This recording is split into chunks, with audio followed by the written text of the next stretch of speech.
Hunter. Let's go. He want to play crazy. He wasn't crazy when he killed my son, man.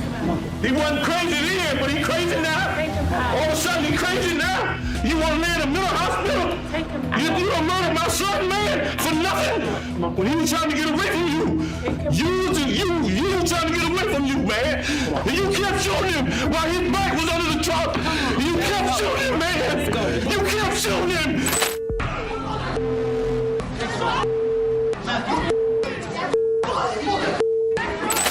Paul Wade, a 31-year-old man, stands accused of murdering Edward Lamont Smith and Alexis Missy in Louisville, Kentucky. Today, he is appearing at Jefferson County Court before Judge Haney for a preliminary hearing. The proceedings begin on a polite note as defense attorney Aaron Kennedy exchanges cordial greetings with the judge while Wade is escorted into the courtroom. Now I will say good afternoon. It just turned noon, so good afternoon. Aaron Kennedy Strikesman. I'm standing in for Rob Eggert on behalf of Paul Wade. This is a little bit different. Mr. Eggert is retained on...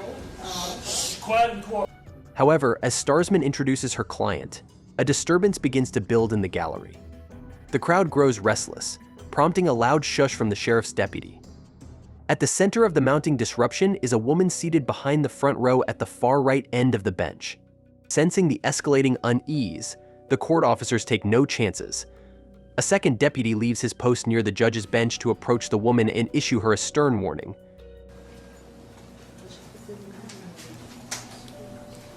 Mr. Eggert is retained on the 2 revocations. Despite the warning, the woman grows increasingly belligerent, causing further disruption. The judge pauses the proceedings as the deputy climbs over the railings to address her directly, warning that another outburst will result in her removal. However, the judge has already had enough and swiftly orders the woman to leave the courtroom. Ma'am, you're going to have to leave the courtroom. We all family. Okay, y'all got to not talk. Okay. No talking in the courtroom. Yes, ma'am. That's all. Go ahead. Peace seems to be restored to the courtroom, and the remainder of the hearing proceeds without incident.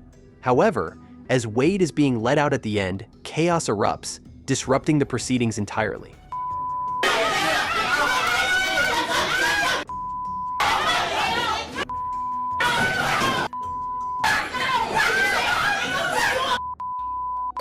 The defendant strides toward the door, flanked by a deputy, but as he passes the gallery, the victim's family members erupt in anger, rising from their seats in a storm of profanity.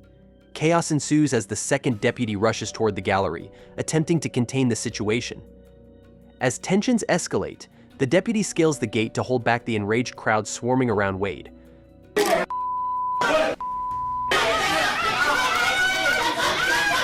The camera view shifts to Judge Haney, and while the chaos in the courtroom is no longer visible, her expression speaks volumes. Off camera, Wade is seen running toward the judge's bench, pursued by an enraged gallery member.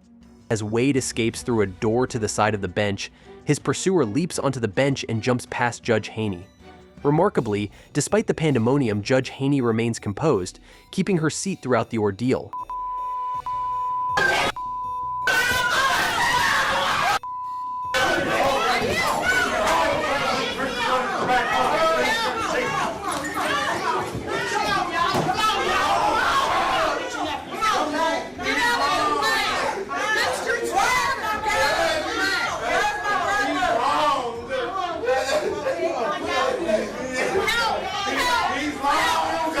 Eventually, after repeated cries for assistance, one of the deputies takes notice of the situation.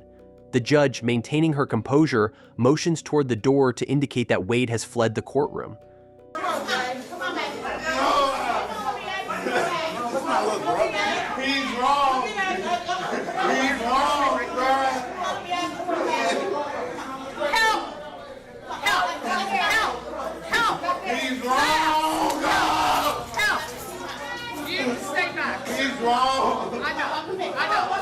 The chaos continues to echo from the hallway, where the commotion reaches its peak. Amid the uproar, Wade is once again apprehended by law enforcement. As a result of the incident, 4 men were arrested and charged with disorderly conduct and obstructing governmental operations. In highly emotional cases like this, herd mentality often takes over, fueling chaotic outbursts. However, more often than not, courtroom disruptions are instigated by a single lone wolf, such as Jason Wilson. Jason Wilson is in court to deliver a victim impact statement following the murder of his sister, Misty, after her husband, Tristan Laro, pleaded guilty to the crime. Misty's body was discovered on the bathroom floor of the couple's apartment, having been shot 5 times in the head with a handgun. As Wilson walks through the gate toward the podium, he fixes Laro with a long, hard stare. Wilson begins his statement before Judge G. Michael Westfall, describing the profound impact his sister's death has had on his life. Overcome with emotion, his voice falters as he speaks. Meanwhile, Laro remains unfazed, rocking nonchalantly in his chair. Unable to contain his grief and frustration, Wilson turns directly to Laro, demanding to know why he committed the heinous act, and what happens next is truly unbelievable.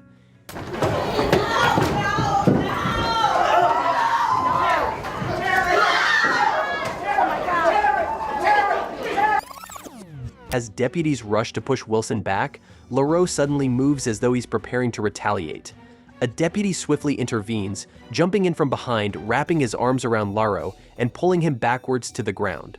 On the other side of the table, Wilson is met with the same rough treatment as deputies fight to restrain both men. On the ground, it becomes clear that Wilson is resisting more forcefully, while Laro lies there, seemingly passive. Let's watch again how quickly the entire incident unfolds.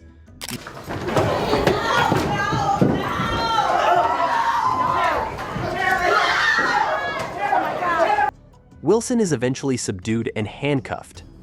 As deputies pull him back to his feet, he apologizes profusely for his outburst. He is then led from the courtroom. Despite Iron County Attorney Scott Garrett stating plans to charge Wilson with disorderly conduct, no charges are filed in the end.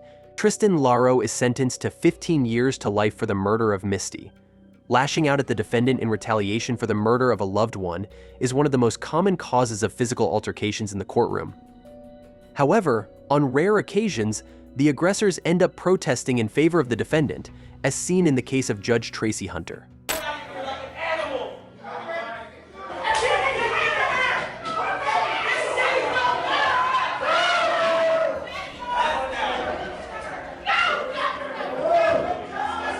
As a former judge, Hunter has experienced a massive fall from grace and now finds herself before Judge Patrick Dinklelacker at Hamilton County Common Pleas Court in Cincinnati.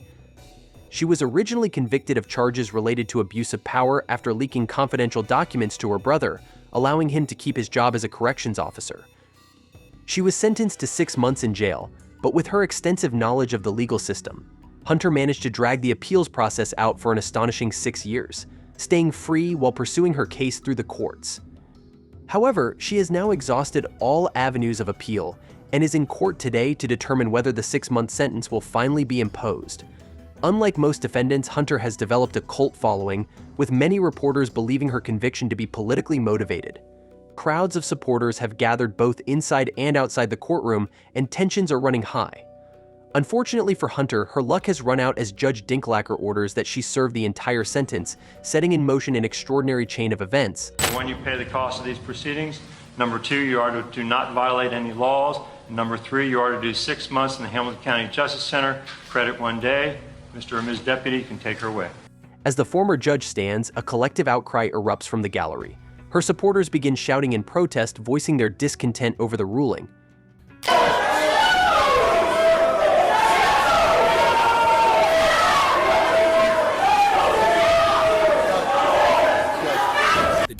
The deputies standing in the center aisle turn to the left, raising their arms in an attempt to calm the crowd. However, as they do so, a woman on the right-hand side of the gallery sees her opportunity and stands, rushing toward Hunter without interruption. As she nears her destination, the deputy closest to the podium spots her and frantically moves to stop her. The rising tension suddenly boils over. As one of the deputies moves to lead Hunter from the courtroom, she begins to struggle before going limp. By now, the gallery is in an uproar, and supporters cry out, "No justice!" The judge-turned-felon is then dragged unceremoniously from the courtroom.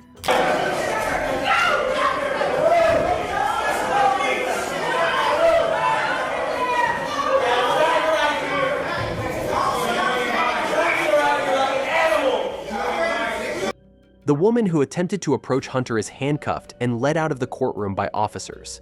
The remainder of Hunter's supporters are still incensed as they exit, rallying outside the courthouse, chanting and marching in protest. Despite the chaos, Hunter ultimately serves just 3 months of her sentence before being released. While her support from the public was strong and the courtroom drama may have been out of line, the ultimate intention of her supporters was seen as morally upstanding. However, as we see in the next case, this isn't always the case.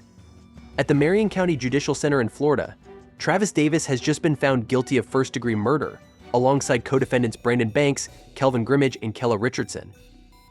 The 4 men are facing life in prison for shooting homeowner Courtney London during a home robbery in Ocala. Tensions are running high after the delivery of the verdict, and due to the known volatile nature of the defendants, extra deputies have been drafted in to maintain control in the courtroom. As the judge proceeds with the hearing, he asks the prosecutor if they can move forward with sentencing. Any legal reason we shouldn't proceed with sentencing today? Everything seems to be proceeding normally in the courtroom, but unbeknownst to everyone, things are about to take a shocking turn. Watch closely as Davis reacts just before the judge delivers the sentence. A deputy behind him attempts to cuff him, but Davis quickly yanks his hand away. Sensing the danger, the deputy immediately grabs Davis from behind, but that's when the situation escalates. A second deputy rushes toward co-defendant Grimmage to cuff him. As the deputy leans over the table, Grimmage pulls back. Davis uses his body weight to throw himself onto the table in front of him, while Grimmage joins in, grappling with the deputy and throwing punches. The chaos continues as both men are eventually dragged to the ground.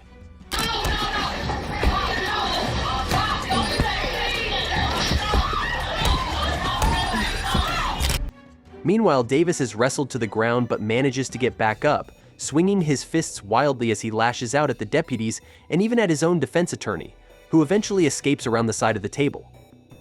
With the courtroom in chaos, the deputy at the back steps in and unleashes his taser on Davis, causing him to fall to the ground. Grimmage and Banks are also tased, though Banks hasn't joined in the chaos. Luckily for Richardson, he had already been handcuffed and was rushed to the side of the courtroom when the melee erupted.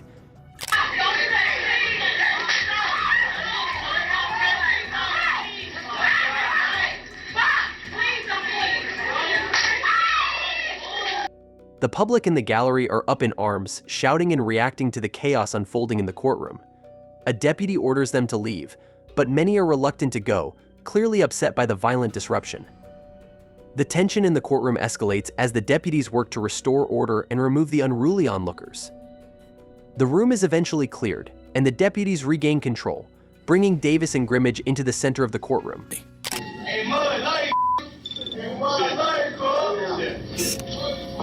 Although they ultimately face no charges related to the brawl, all 4 defendants in the Davis case are sentenced to life without parole for the murder. In such cases, the chaos in the courtroom has no bearing on the verdict or sentence. However, in the case of Carl Williams, the outcome of his trial was dramatically altered after a courtroom incident.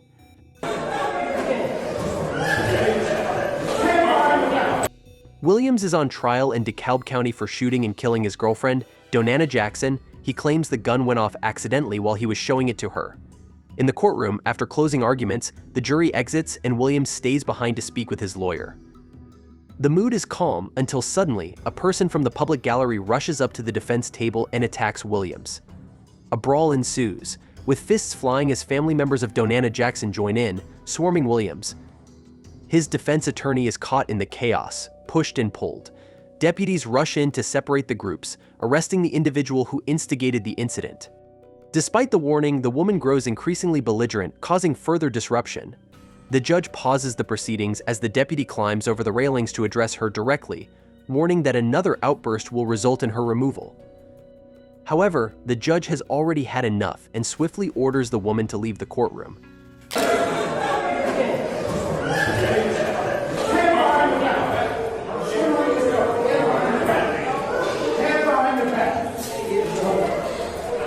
The jury, who were in an adjoining room, hear the entire commotion, and as a result, a mistrial is granted to Williams. No retrial has been brought before the courts to date. The attack on Williams was a physical one, designed to cause as much damage as possible in a short amount of time. However, sometimes, as the next clip shows, Verbal altercations can also lead to chaos in the courtroom. Lucas Kendall is appearing in Miami-Dade criminal court for a pre-trial hearing. The former bodybuilder is charged with killing Kewan Bird and attempting to kill Michael Smathers outside a Miami strip club. Kendall claims that Bird and Smathers were watching him menacingly from their vehicle, and when he went to grab something from his own car, the two men jumped out and threatened to kill him. Kendall then pulled out his Glock and began shooting, killing Bird and paralyzing Smathers.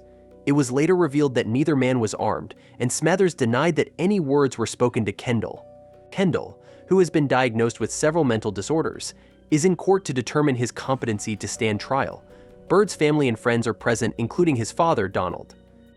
The hearing begins calmly as the judge discusses Kendall's competency before moving on to the matter of where Kendall should be detained.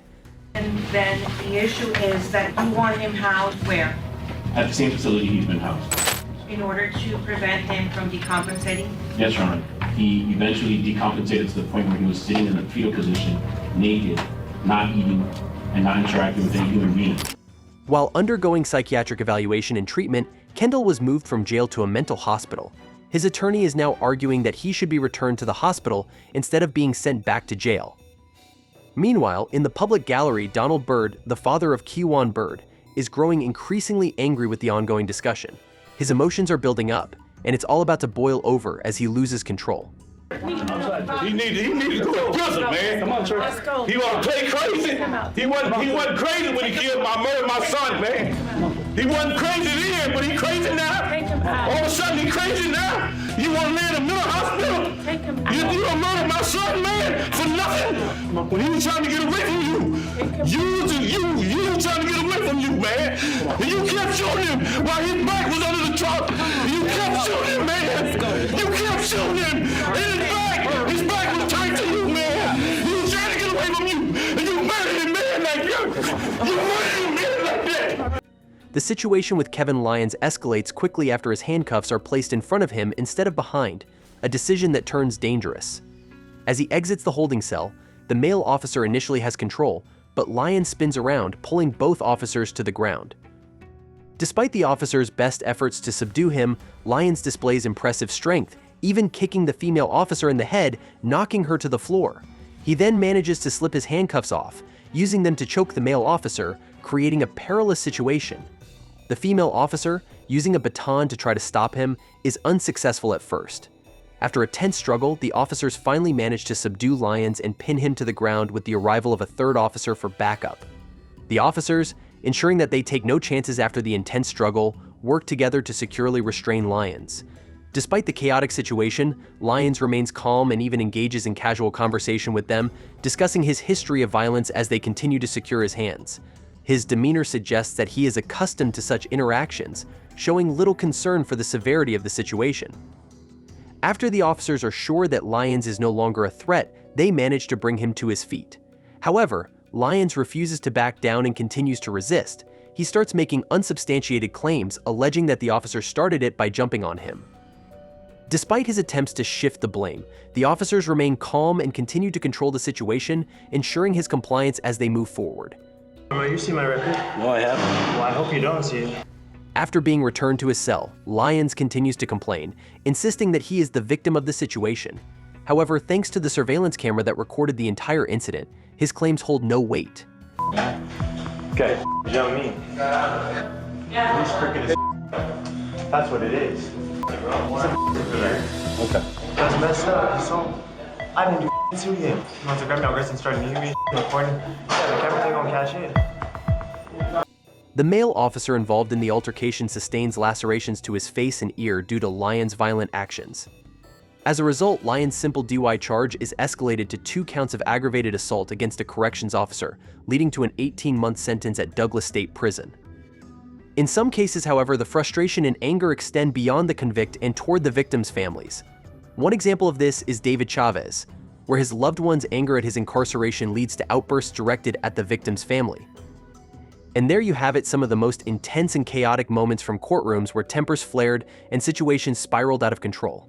These events serve as a reminder of the high emotions that often accompany legal battles and the lengths some will go to when pushed to their limits.